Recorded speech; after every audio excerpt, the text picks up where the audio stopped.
하나님 아버지, 2025년 새해 첫 주일 허락하셔서 주님을 찬양하게 하시니 감사합니다. 하나님의 사랑에서 우리를 끊을 수 없음을, 이 바울의 고백을 찬양대가 귀한 간악에 함께 하나님께 올려드립니다. 하나님 아버지, 그 신앙 고백을 우리도 아멘으로 받아싸우니 이 시간 주의 말씀 들려주시고 그 말씀 안에서의 깨달음으로 이 안에를 승리하며 사는 우리 모두가 되게 하여 주시옵소서. 예수님의 이름으로 기도하옵나이다. 아멘. 서로 축복하겠습니다. 성경 인물에게서 배웁시다. 한 번 더 축복할까요? 믿음의 야성을 회복합시다. 할렐루야. 예, 오늘은 2025년 새해 첫 주일입니다. 오늘도 저는 성경 인물 시리즈를 이어가려고 합니다. 어느덧 29번째 시간이 됐습니다. 오늘은 아무랬던 시대에도 역사의 주역으로 쓰임받은 다니엘이라는 제목으로 하나님의 말씀을 전하도록 하겠습니다. 오늘 우리가 만나보려고 하는 사람 다니엘입니다. 다니엘을 저는 개인적으로 매우 좋아합니다. 특별히 우리 교회 안에 있는 청소년들, 청년들, 우리 여호수아 공동체 친구들을 이렇게 보다 보면 제일 먼저 떠오르는 사람이 이 다니엘인데요. 그 이유는 다니엘에게서 우리가 배울 점이 많기 때문입니다. 그래서 다니엘에 대해서 개인적으로 묵상할 때도 있고 또 다니엘서를 가까이에서 읽을 때도 있는데요.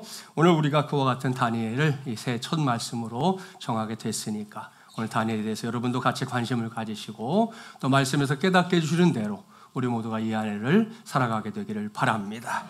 제가 볼 때 그의 삶에서 가장 특징적이고 인상적인 대목이 하나 있습니다. 오늘 두 번째 본문인 다니엘 6장 28절 말씀인데요. 자막에 나오는 말씀 우리 함께 봉독해 볼까요? 이 다니엘이 다리오 왕의 시대와 바사 사람 고레스 왕의 시대에 형통하였더라. 아멘. 할렐루야. 자, 사랑하는 여러분, 오늘 제가 이 말씀을 여러분에 먼저 드리는 이유, 제가 오늘 다니엘을 가리켜 표현하기를 역사의 주역 이렇게 표현했지 않습니까?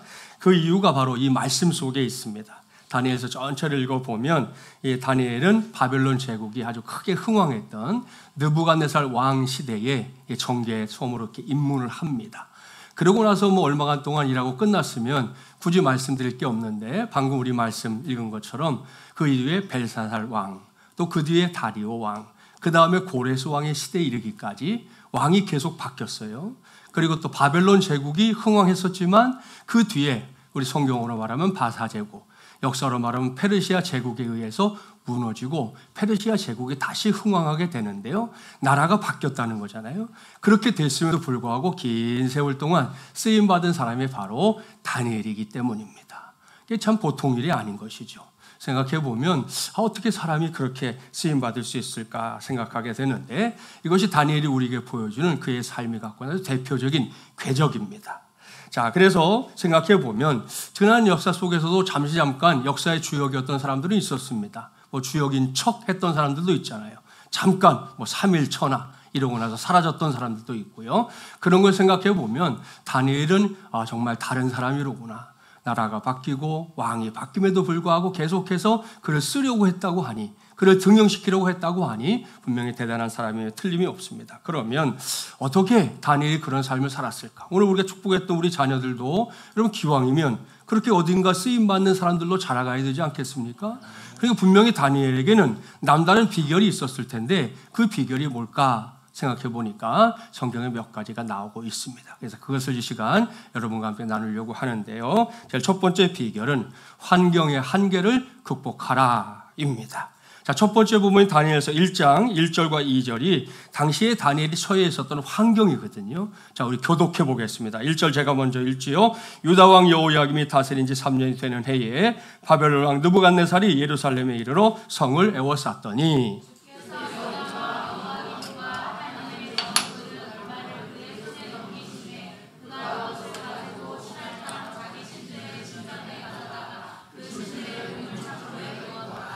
아멘. 자, 이게 무슨 말씀입니까? 이것이 다니엘서 전체의 배경입니다. 다니엘이 살던 시대가 어떤 시대다? 결코 태평성대의 시대가 아니었다는 겁니다. 그 시대는 너무 가슴 아픈 시대였습니다. 왜? 다니엘의 조국인 남유다 왕국이 이 바벨론 왕 느부갓네살에 의해서 멸망당했기 때문입니다. 여러분, 하루아침에 주권이 사라진 겁니다. 내 삶의 터전이 송두리째 뿌리 뽑힌 겁니다. 그러니 이건 남녀노소 누구에게나 가슴이 아플 수밖에 없는 정말 발을 동동 구를 수밖에 없는 현실인데요. 일찍이 나라를 잃어봤던 경험을 가진 우리나라는 그것이 뭔지 잘 알고 있습니다. 세월이 많이 흘렀지만 그 당시의 그 아픔이 고스란히 우리 국민들 안에 녹아있는 거 확인할 수 있습니다. 일례로 스포츠 경기할 때 다른 나라하고 경기할 때는 뭐 스포츠 경기라는 게 이길 수도 있고 뭐 질 수도 있잖아요. 자, 그런데 일본하고는 반드시 이겨야 돼. 예? 그죠? 예? 묻지도 따지지도 말고 무조건 이겨야 돼. 실력이 뭐 우열이 정해져 있다고 해도 상관없어요. 그런 거 상관없이 일본하고는 무조건 이겨야 된다. 이게 우리 국민들이 가지고 있는 공통된 정서입니다. 자, 바로 다니엘이 그런 시대를 살았다는 거예요. 나라를 잃었으니 땅을 치고 통곡할 처지가 된 거죠. 게다가 다니엘은 고향을 떠나서 멀리 또 이방 땅에 포로로 끌려온 처지였습니다. 그러니 더 기가 막힌 상황이 된 것입니다. 이 정도 되면 대부분의 사람들이 자기의 삶을 이렇게 포기하고 내려놓는 경우들이 많이 있지 않습니까? 그러잖아요. 나는 이제 끝났어. 내 인생 종쳤어. 난 더 이상 할 게 없어. 덤벼. 난 가만 안 둬. 다 죽여버릴 거야. 이런 사람들, 그런 사람들 때문에 종종 우리 사회에서도 사건, 사고가 일어나는 거 우리 볼 때가 있습니다. 자, 그런데 다니엘의 선택은 달랐다는 겁니다. 자, 다니엘서 전체를 보면 다니엘은 주저앉아서 도대체 내 인생이 왜 이 모양 이 꼴이 됐을까? 그런 적 없습니다. 하나님을 향해서도 왜 하나님 저를 하고 많은 시대 중에 이런 시대에 태어나게 하셨습니까? 넋두리 한 적이 없다는 것입니다. 자, 도리어 그는 환경의 한계를 훌쩍 뛰어넘고 있는데요. 이것이 다니엘의 아주 탁월한 점입니다. 여기서 우리는 분명히 알아야 합니다. 여러분, 환경의 한계는 뭐 투덜거리고 원망하고 싸워서 해결되는 게 아닙니다. 정말 이 부분은 전적으로 하나님의 은혜가 필요한 것이다 라는 거지요. 그 은혜를 힘입어 저와 여러분도 2025년을 작년보다는 더 승리하는 한 해로 삼아야 하지 않겠습니까?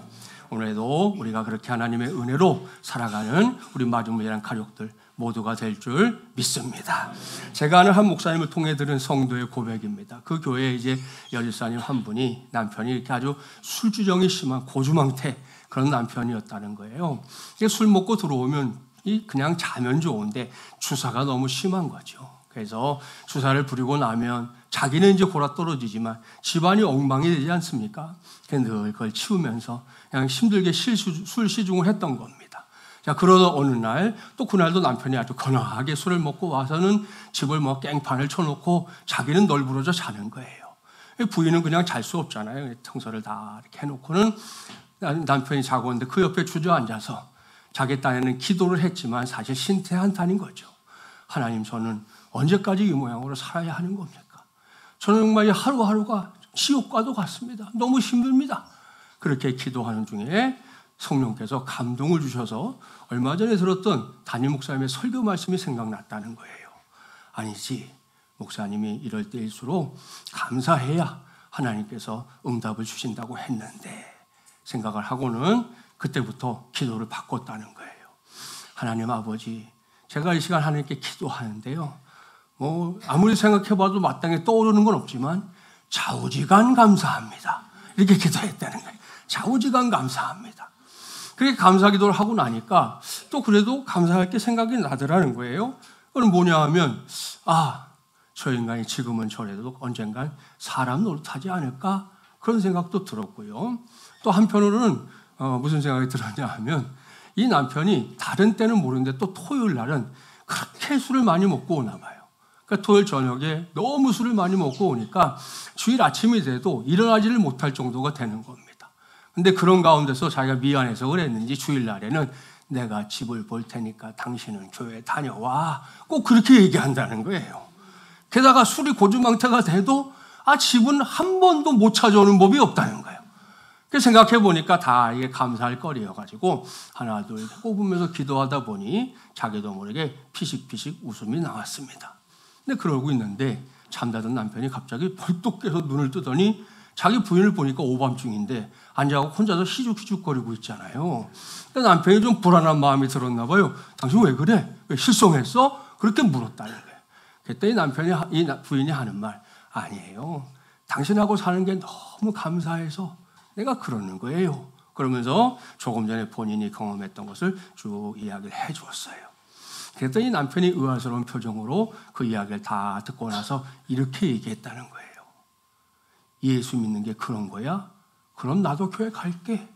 하고는 돌아오는 주일에 교회를 함께 나오게 됐다는 거예요. 그 집사님의 간증의 마지막 고백을 제가 자막에 준비해 놨어요. 같이 한번 읽어볼까요?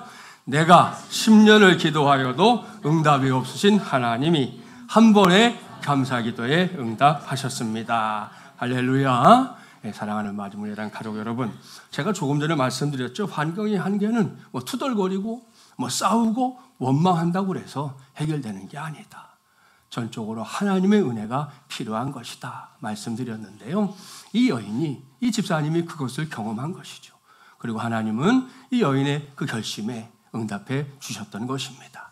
다니엘도 다르지 않았습니다. 다니엘도 하나님 앞에서 자기에게 주어진 삶의 모든 형편들을 그저 인정하고 받아들였다는 거예요. 여러분, 요즘 우리가 사는 세상이 서로 탓을 하느라 정말 정신이 없지 않습니까? 그런데 우리에게는 더 이상 환경이나 탓하고 앉아있을 시간이 없다는 걸 알아야 합니다. 언제까지 내게 없는 것만 보고 앉아서 넋두리를 하고 있을 것입니까?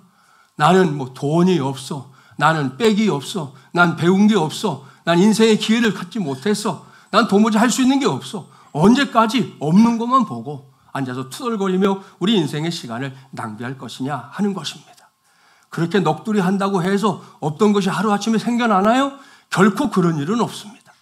그러니까 그럴 시간이 있거들랑 여러분 우리의 시선을 돌려서 우리 하나님을 봐야 할 줄 믿습니다. 그렇습니다. 여러분 새해가 시작됐는데 우리 모두 전능하신 하나님을 바라보기를 바랍니다. 그 하나님을 주저하지 말고 여러분의 입술로 아버지라고 부르시기를 바랍니다. 우리 가정에서도 자녀들이 어려울 때, 쓰러지고 넘어지고 다쳤을 때 애들이 아빠, 엄마 부르잖아요. 근데 모른 척하는 아빠, 엄마가 있나요? 없어요. 엄마, 아빠들은 정확하게 이 아이가 지금 진짜로 부르는지 가짜로 부르는지를 압니다. 가짜로 부를 땐 여유가 있지만 진짜 다급해서 아빠! 엄마! 그러면 열일 제쳐놓고 뛰어가는 게 부모의 마음이지 않습니까? 하나님께서 우리가 우리의 환경 속에서 아버지라고 진심으로 부를 때 하나님 우리의 삶에 간섭하셔서 다니엘이 경험했던 것처럼 우리의 삶의 형편 속에서 갖고 있는 이 환경의 한계를 뛰어넘게 하실 줄 믿습니다. 올 한 해 어떤 일들이 우리를 기다리고 있는지 모릅니다. 그러나 그때마다 다니엘을 꼭 떠올리십시오. 아무리 힘들고 어렵다 한들 나라가 망하고 포로로 끌려간 다니엘만 하겠습니까? 모든 건 다 그 밑에 상황들입니다. 그 환경들조차 뛰어넘지 못한다면 우리는 하나님의 자녀로서 부끄러울 수밖에 없을 겁니다. 아무쪼록 올 한 해 우리 모두가 다니엘을 닮아서 우리에게 허락된 이 환경의 한계 뛰어넘어가며 하나님께 영광 돌리는 삶을 살아내는 우리 모두가 되기를 주님의 이름으로 축복합니다. 자, 두 번째 비결이 있습니다. 그것은 언제든지 쓸 수 있는 실력을 쌓아라입니다. 자, 첫 번째 본문인 다니엘서 1장 3절부터 5절을 우리 한 절씩 교독해 볼게요. 제가 먼저 읽습니다. 왕이 환관장 아스부나스에게 말하여 이스라엘 자손 중에서 왕족과 귀족 몇 사람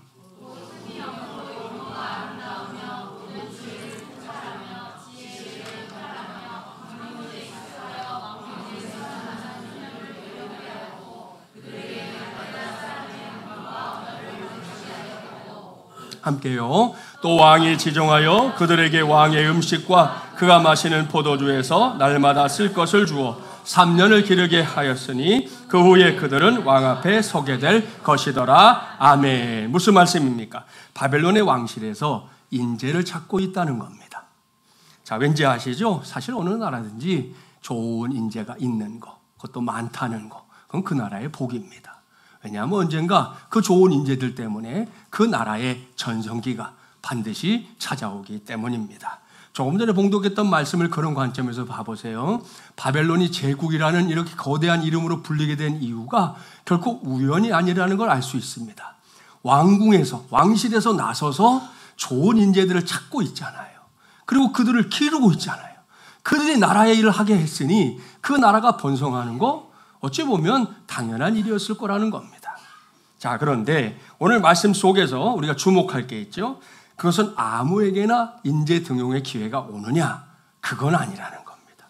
우리 4절 말씀을 주목해 보세요. 흠이 없고 용모가 아름다우며 모든 지혜를 통달하며 학문에 익숙하여 그랬잖아요. 자, 이게 인재가 등용되는 데 필요한 자격 조건이라는 겁니다. 한마디로 말하면 뭐예요? 실력 있는 사람을 찾는다, 이런 말입니다. 그렇습니다. 평상시에 자기가 잘할 수 있는 분야에서 학문과 기술을 갈고 닦은 사람들, 그런 사람들이 필요할 때 세워지는 것이죠. 준비되어 있으면 언제든 필요한 것을 부르면 달려갈 수 있지 않습니까? 그런 사람이 등용이 됐다는 건데, 자, 이때 누가 등용이 됐어요? 다니엘이 등용됐지 않습니까? 그럼 다니엘이 어떤 사람이냐? 해답이 나와 있는 거예요. 자기 나름의 실력을 분명하게 갖춘 사람이었다, 이렇게 결론 지을 수 있는 것입니다. 그렇지 않고서 어떻게 왕실의 인재 등용에서 다니엘이 선택이 될 수 있었겠습니까? 다니엘이 이런 과정을 거쳐서 그 시대, 그 역사의 주역으로서 쓰임을 받게 됐던 것입니다. 이제는 우리가 이러한 사실에 관심을 가져야 합니다. 언제든지 쓸 수 있는 실용적인 실력을 쌓는 일 말입니다. 저는 우리 마주모여란 공동체 안에서 자라고 있는 우리 아까 만났던 이 친구들 다 포함해서요, 이 친구들을 위해 기도할 때 제일 먼저 기도하는 제목은 이겁니다. 하나님 아버지, 우리 교회에서 자라고 있는 친구들, 우리 교인들에게 허락하신 자녀들 모두가 믿음과 실력을 겸비한 하나님의 사람들이 되게 하여 주시옵소서. 여러분도 꼭 그렇게 기도해 주셔야 돼요. 여러분, 교회라고 해서 우리 아이들이 믿음의 사람이 되게 하여 주시옵소서 기도 끝, 그러면 안 됩니다. 믿음이 훌륭한 거 귀한 일이지만 믿음만의 사람이 되는 것이 하나님이 쓰시는 방법은 아닙니다. 믿음이 있으면 뭐 젊었을 때, 힘을 쓸 때는 하다못해 물건 옮기고 그럴 때라도 불러서 쓰기라도 해요. 근데 믿음만의 사람이 되면 세월이 흘러갈수록 찾는 사람이 줄어들게 돼 있습니다. 필요로 하는 일을 할 수 없잖아요. 이분이 가지고 있는 게 아무것도 없으니까. 그래서 믿음만의 사람이 되면 훗날, 죄송하지만 거룩한 백수가 될 수 있는 거예요. 그래서 우리는 믿음의 사람을 위해 기도하는 게 아닙니다. 실력만의 사람을 위해 기도하는 것도 잘못됐습니다. 여러분의 자녀들이 실력이 훌륭한 자녀가 되는 거 귀한 것 같지요? 근데 그 아이들이 정말 자기들 머리만 믿고 사는 사람이 되면 그 아이들이 세상에서 성공할수록 교만방자한 인생이 될 가능성이 매우 농후합니다. 그래서 실력만의 사람이 되는 것도 조심스러운 거예요. 그럼 우리가 뭘 위해 기도해야 된다고요? 우리 아이들이 믿음과 실력을 겸비한 사람이 되게 하여 주시옵소서. 이것이 우리가 정말로 기도해야 될 기도 제목이라는 겁니다. 그러면 여러분, 하나님께서도 일평생 우리의 자녀손들을 들어 써주실 것이고요. 또 이 나라가 됐든 또 바다 건너 해외 어디가 됐든 우리 아이들을 필요로 한 곳에서 손짓할 때 우리 아이들이 기꺼이 쓰임받는 하나님의 사람들이 될 줄 믿습니다. 그러니까 우리는 이 친구들이 이렇게 자라갈 수 있도록 그 뒤에 든든한 뒷배가 되어주는 우리 성도들이 되어야 할 줄 믿습니다. 하비 맥케이가 쓴 이 기회라고 하는 책에 나오는 이야기인데요. 서든 일리노이 대학교에 갓 입학한 이 마크 빅터 한센, 바로 이 사람인데, 이 사람이 처음에 대학에 들어갔을 때는 막 파티 광이었대요. 2년 동안은 그냥 매주 파티를 여느라 정신이 없었다는 거예요. 근데 2년이 지나면서 파티를 위해서 준비했던 모든 파티 물건들을 내다 버리고요. 또 늘 끼고 다녔던 술통이 있었는데 술통도 버렸어요. 그리고는 공부했는데 그 다음부터 매 학기 A+로 쭉 받는 수재로 이제 그 학교에서 유명해지게 됩니다. 이렇게 변화된 이유는 그 학교의 버키라고 하는 교수의 영향이었는데, 이 마크는 버키를 가리켜서 내 우상 이렇게 불렀습니다. 아무튼 그렇게 정말 즐겁게 대학생활을 했는데 1970년 봄에 베트남 전쟁으로 뒤숭숭한 와중에 이 켄트 주립대학에서 총격 사건이 터집니다. 그리고 이 서든 일리노이 대학교에서도 학생들이 학교를 점검하고 시위를 하기 시작했어요. 주 방위군이 진입하고 체류가스가 캠퍼스를 막 자욱하게 덮는 상황이 됐던 겁니다. 대학은 5월 중순에 휴교에 들어가서 다음 여름 학기가 될 때까지 문을 닫을 수밖에 없었습니다. 그러다 보니 당시에 조교였던 마크는 이제 조교의 직에서 해직을 당하게 되는데요. 버키 교수가 얘기한 거예요. 마크, 미안하지만 자네를 해고해야 되겠네. 우리 연구소에 나오던 이 자금이 이번에 끊어지게 돼서 더 이상 자네를 위해서 지급해줄 페이가 없다는 거죠. 그리고 자네가 정말 큰일을 하려면 기관이나 개인에 기대지 말고 자네 스스로 길을 개척하는 게 좋겠어 라고 제안을 합니다. 그 말을 들은 이제 마크가 이 지오대식 돔, 예전에 이렇게 항상 돔으로 건설 짓는 하는 게 붐이었는데 그 회사를 차립니다. 그리고 3년 만에 200만 달러, 우리 돈으로 하면 30억 공사를 하는 아주 큰 회사가 됐어요. 잘 나간 줄 알았는데 1974년에 석유 파동이 일어나면서 상황이 급변합니다. 졸지에 그냥 파산했고요. 자기가 파산을 하는 일을 정리해야 되는데 변호사 비용이 300달러인데 그 돈도 없어가지고 다 도서관에 가서 책을 구해다가 스스로 파산 정리법을 가지고 자기 회사를 정리했다고 합니다. 이렇게 두 번째 실패 쓴 잔을 마시고 나서 시리에 잠겨 있을 때 우연히 전국 강연자 협회에서 나온 이 설립자였던 이 케빈 로버츠의 동기부여 오디오 테이프를 이 사람이 이제 손에 들게 됩니다. 그걸 들었는데 듣고 또 듣고 267번을 들었습니다.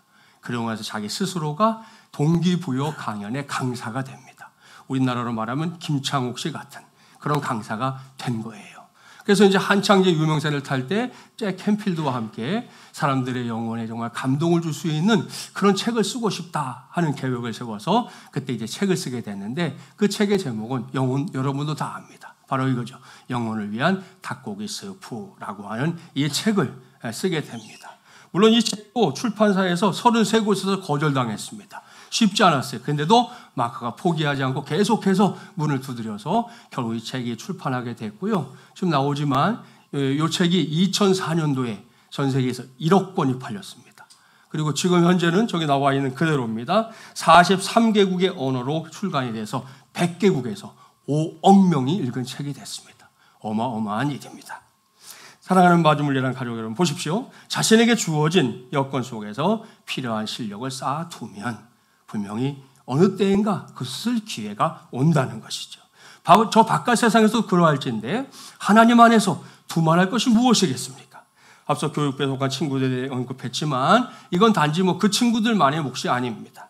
목사인 저도 또 성도인 여러분도 각자 믿음의 실력을 쌓는 일에 관심을 가지고 신앙생활에 임하기를 바랍니다. 지난 주일에 제가 그리스도인의 진짜 실력은 단지 신앙생활 몇 년 했다 이 정도가 아니라 얼마나 자주 하나님을 만나고 있는가 거기에 달려있다고 말씀을 드렸습니다. 그렇습니다. 이건 그저 말 한마디가 아닙니다. 실제 상황입니다. 정말 저와 여러분이 실력 있는 그리스도인이 되고자 하면 다른 거 없어요. 하나님과 나와의 만남이 내 인생 속에서 계속 되는 일. 그것이 우리에게 자가발전기처럼 되는 일처럼 중요한 일이 없습니다.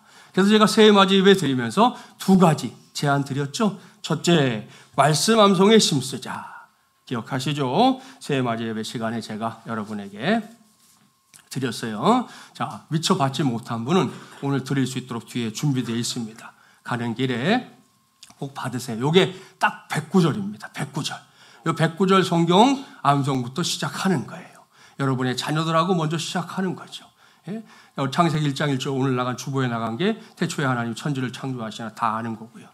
자, 출애굽기 20장 1절 하나님이 모든 말씀을 말씀하여 이르시되 나는 너희를 애굽 땅 종되었던 집에서 인도하여낸 내 하나님 여호와라. 여기까지가 이제 이번 주간 암송입니다. 자, 그러니까 외우시라는 거예요. 함께 외워서 이 말씀이 우리 안에 살아있는 말씀이 될 때 저와 여러분이 진짜 영적인 실력을 키우는 기회가 될 줄 믿습니다. 자, 두 번째는 뭐 하자고 그랬어요? 가정예배 드리자 그랬습니다. 오늘 말씀드린 순서대로 가정예배에도 여러분 충실하셔서 여러분이 그저 주보 보면 예배 마치고 두고 가는 분들 많은데 오늘부터는 두고 가면 안 돼. 두고 가면 그 자리에 계신 분이 공식적으로 목사한테 가정예배 안 하겠다 그러는구나. 이렇게 제가 알아들을 수밖에 없어요. 아시겠죠? 제가 지금 딱 스캔했어요. 어디에 누가 앉아있는지 대충 알아요. 그러니까 그 자리에 주보가 있으면 그분이 그런 의사를 가진 걸로 생각하겠습니다. 그래서 아시고 가져가셔서 가족들과 함께 가정예배 하는 데에도 한번 힘써 보세요. 원래 우리 장로교 전통은 가정예배를 굉장히 중요하게 여겼던 전통이에요. 제가 이번에 공부하면서 그걸 알게 된 거예요. 저도 중학교 3학년 때 교회 갔지만 저희 모교에서도 가정예배 열심히 하라 저한테 가르쳐준 사람 없었고 우리 집은 더군다나 예수 믿지 않는 집이었으니 그런 본을 본 적도 없어요. 근데 책을 보니까 역사적으로는 너무나 중요한 일이었던 거예요. 교회가 이걸 놓쳤다는 것 자체가 정말 이건 죄에 해당하는 일이었던 거예요. 그래서 말씀드리는 거예요.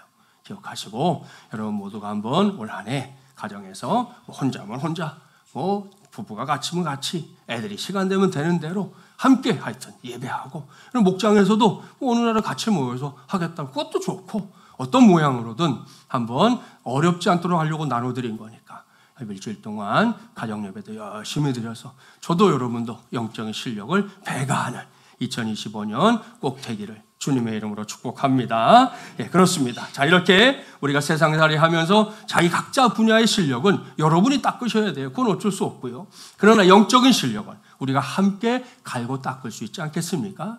우리가 함께 실력을 잘 쌓아서 하나님이 우리 교회와 성도들을 쓰고자 하실 때, 하나님, 우리는 준비가 안 됐어요.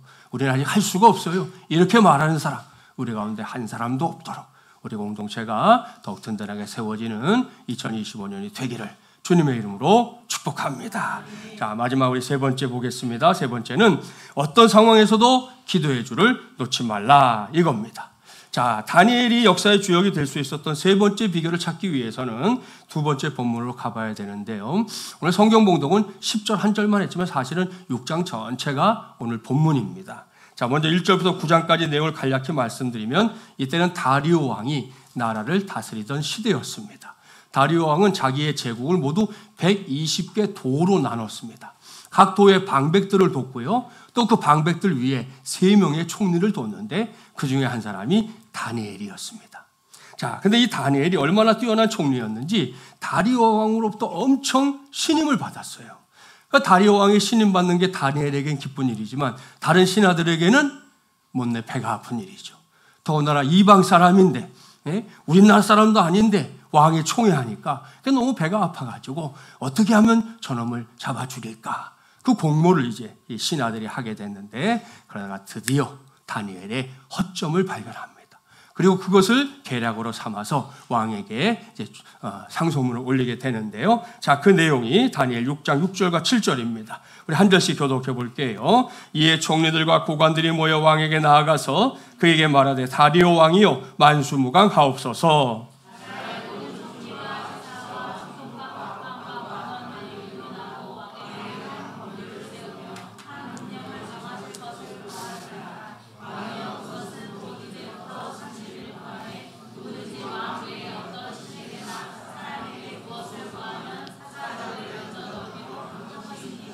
자, 여기에 저들의 흉악한 음모가 들어있지요.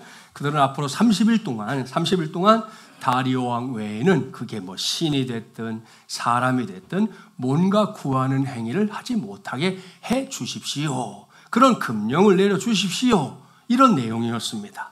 자, 다리오 왕의 입장에서는 이 사람들이 나한테 충성하겠다는 거구나, 오로지 나에게만 충성하겠다고 하는 거구나, 그런 생각이 들었으니까 기분이 좋았을 거예요. 주저하지 않고 그들의 제안을 받아들입니다.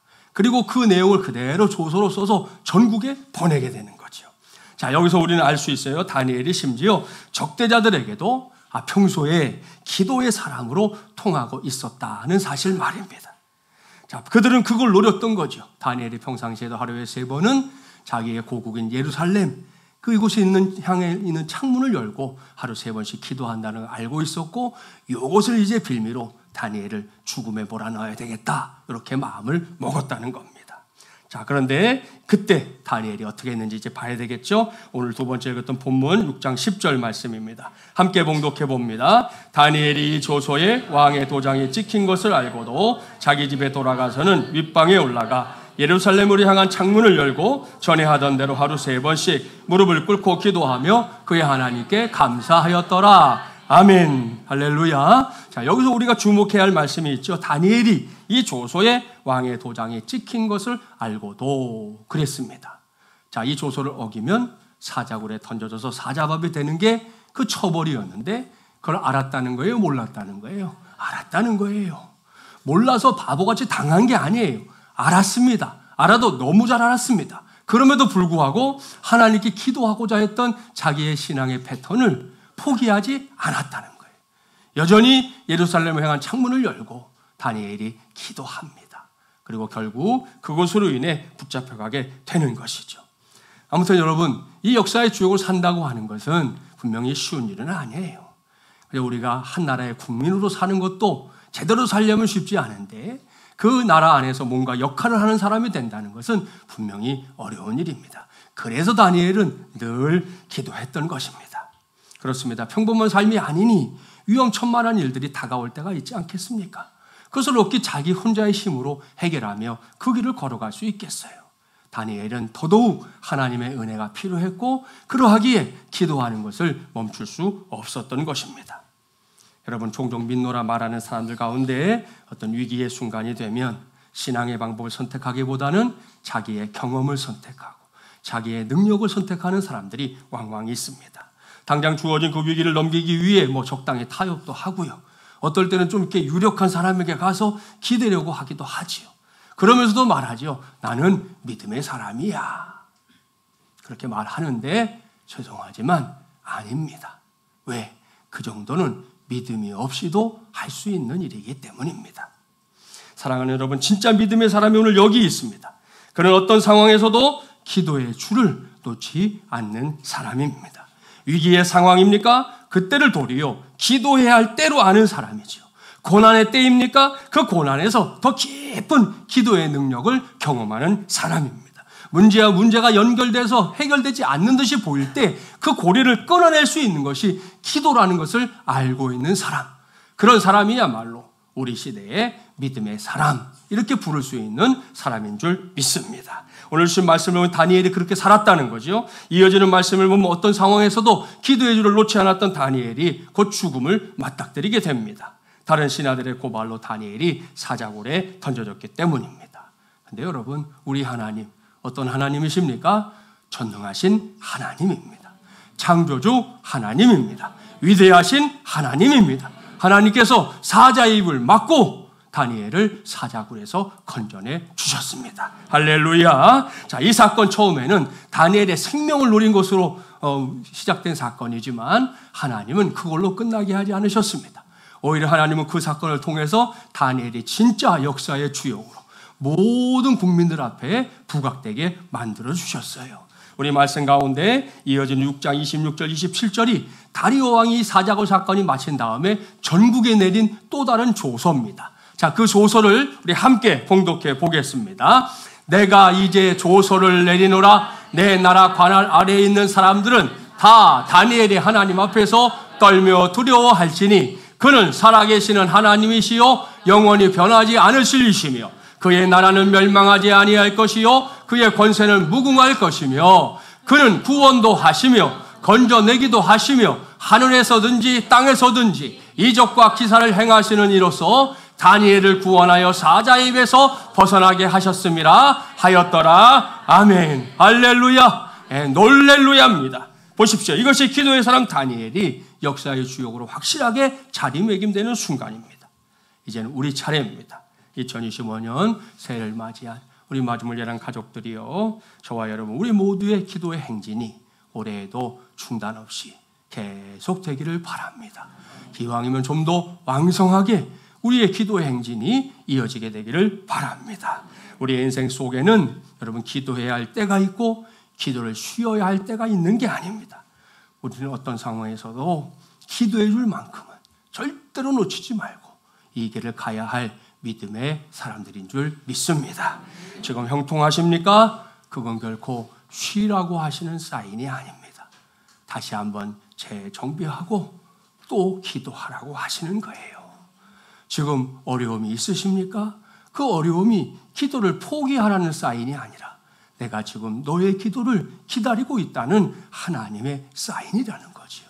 그걸 안다면 우리는 어떤 상황에서든 다니엘처럼 기도의 줄 놓치지 말고 끝까지 믿음의 경주를 감당해야 할 줄 믿습니다. 그래야 할 때 우리도 하나님께서 들어쓰시는 하나님의 사람들로 우리 시대 2025년 참 척박하게 시작된 한 해지만 올해도 그렇게 쓰임받게 될 줄 믿습니다. 말씀을 마무리합니다. 오늘 저는 아무런 시대에도 역사의 주역으로 쓰임받은 다니엘이라는 제목으로 하나님의 말씀을 전했습니다.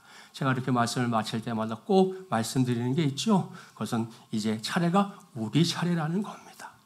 여러분, 우리가 하나님의 말씀이라고 들었는데 내용을 다 들을 때 다니엘이 이렇게 했대, 다니엘이 저렇게 했대, 설교 끝. 그러면 그런 설교를 뭐 알아듣겠어요? 나와 상관없는 설교를 뭐하러 귀를 기울이고 듣겠습니까? 우리가 하나님의 말씀을 들은 다음에는 그러면 나는 이 말씀 앞에 어떻게 반응해야 하는가? 거기까지 가야 그게 하나님의 말씀이 되지 않겠습니까? 우리가 오늘 이 말씀 앞에 결단해야 되겠습니다. 요즘 우리가 사는 시대가 우울합니다. 우울한 못해 다니엘이 살던 시대처럼 암울하기 짝이 없습니다. 그러니 더더욱 가만히 있을 수 없잖아요. 다니엘은 자기의 나라가 망해버린 상황에서도 하나님을 붙잡았습니다. 그렇다면 2025년을 맞이한 우리가 하나님을 붙잡지 못할 이유가 어디에 있단 말입니까?